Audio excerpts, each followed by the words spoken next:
Hi guys, welcome back ulit sa YouTube channel ko. Sa mga hindi pa nakaka-subscribe, subscribe nyo naman ako guys para madagdagan naman yung mga subscriber natin, para more hanap pa tayo ng mga iba't ibang klaseng speaker sa mall. Tapos tatry na rin natin sa mga bangketa, tingnan natin yung mga sounds nila, yung mga good quality ba. Oo nga pala guys, ito yung papakita ko sa inyo. Ngayon ko lang nakita yung speaker na to, iba yung tatak niya. Ang tatak niya, Elasion.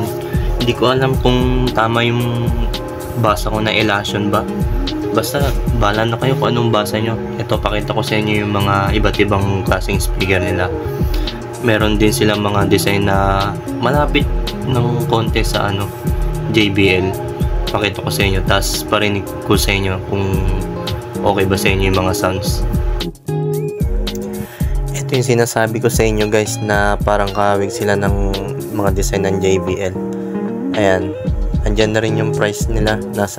Itong isa nasa 4,000 na rin, 3,999. Ito naman nasa 3,598.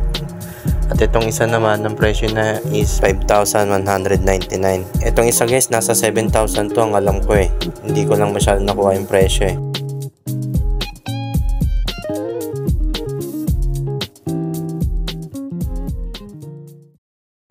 Ito guys, check niyo yung sounds nito. Ayos din yung quality niya, saka malakas din siya. Ito guys.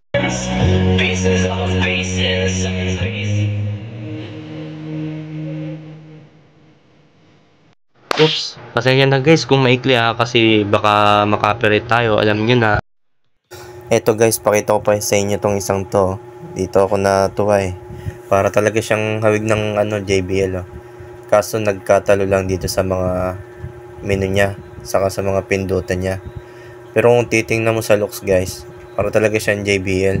Okay din yung mga lights nyo, saka yung lights sa gilid, kuwang-kuha sa JBL Ayan saka malinis siya tingnan guys, minimalist na rin siya.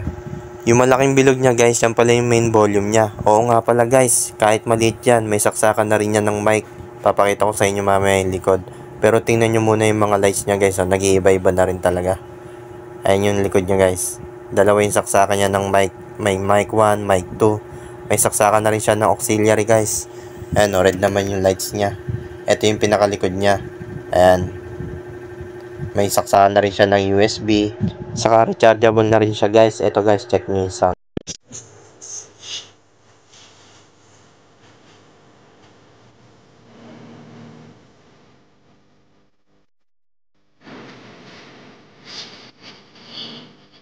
Op. Tinapos mo yung video ko, subscribe mo naman. Salamat sa panonood. Bye!